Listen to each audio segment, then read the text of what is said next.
Wednesday morning வந்து இன்றைக்கி நான் எந்த ஷேக்கும் குடிக்கல. ஸ்ட்ரைட்டாக பிரஞ்ச் தான். கொஞ்சோண்டு யூடியூப் பார்த்து தக்காளி சாதம் செஞ்சேன். ரொம்ப நல்லா வந்திருந்தது. அப்புறம் ஆம்லெட் அண்ட் தென் வந்து ப்ரான் அண்ட் ஸ்குவிட் போட்டு தொக்கு செஞ்சேன். சூப்பராக இருந்துச்சு காம்பினேஷன்.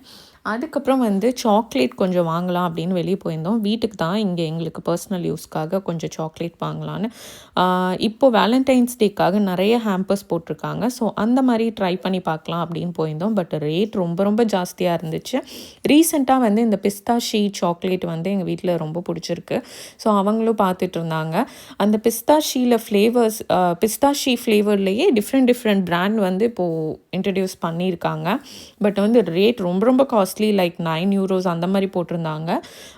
ஸோ சில சாக்லேட்ஸ் வந்து ஹேம்பரோடு அவைலபிளாக இருக்கிறதும் பார்த்தாலும் அதில் ஷாம்பெயின் அது இதுன்னு வச்சுருந்தாங்க. பட் பார்க்குறதுக்கு இந்த ஹேம்பர்ஸ் ரொம்ப ரொம்ப க்யூட்டாக இருந்துச்சு. பிகாஸ் எனக்கு வந்து ஃபர்ஸ்ட் டைம் நான் இப்போ தான் வேலண்டைன்ஸ் டே அப்போது இங்கே பெர்லினில் சுற்றி பார்க்குறேன். பிகாஸ் லாஸ்ட் வேலண்டைன்ஸ் டே அப்போது நான் ப்ரெக்னெண்ட்டாக இருந்ததுனால எங்கேயுமே என்னால் போக முடியல. அது வந்து எனக்கு ஏர்லி ஸ்டேஜ் மாதிரி. ஸோ அதனால் நான் எங்கேயுமே வெளியே போகாமல் இருந்தேன். இப்போ பார்க்கும்போது ரொம்ப ரொம்ப க்யூட்டாக இருந்துச்சு. ஃப்ளவரும் அதே மாதிரி தான். ஒவ்வொரு பொக்கேவும் அவ்வளோ அழகாக இருந்துச்சு. நல்லா வந்து அரேஞ்ச்மெண்ட்லாம் ஃப்ளார்ஸ்லாம் பண்ணி வச்சுருந்தாங்க. என்னோடய கிட்ட அழுறாங்க, சாரி. அண்ட் இதெல்லாம் பார்த்துட்டு கொஞ்சம் வீட்டுக்கு தேவையான வெஜ்ஜீஸ்லாம் ஷாப் பண்ணிவிட்டு நாங்கள் வந்து வந்திருந்தோம். டியூலிப்ஸ் வந்து வர ஆரம்பிச்சிட்டு, யூஸ்வலாகவே பெர்லினில் டியூலிப்ஸ் வந்து இருக்கும் எல்லா ஃப்ளோரிஸ்ட்கிட்டையும். அண்ட் அதெல்லாம் கொஞ்சம் நான் பார்த்துட்டு, அண்ட் எனக்கு இந்த முயல் சாக்லேட் ரொம்ப ரொம்ப பிடிக்கும், லெண்டட்டோடது. இது வந்து எங்கள் ஆஃபீஸில் யூஸ்வலாக கொடுப்பாங்க ஈஸ்டர் டைமில்.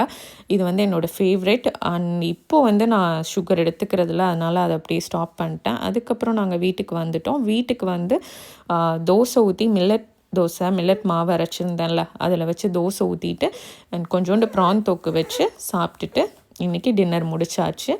என் ஹஸ்பண்ட் கடைசியில் ஒரு சாக்லேட்டை பிக் பண்ணியிருந்தார், மிஸ்டர் பீஸ்டோடைய சாக்லேட். அவ்வளோ ஹைப் கொடுத்துருந்தாங்க, அந்தளவுக்கெல்லாம் இல்லை, ஓரளவுக்கு இருக்குது இந்த சாக்லேட். நாளைக்கு ஒரு புது விலாகில் பார்க்கலாம். மறக்காமல் ஃபாலோ பண்ணுங்கள்.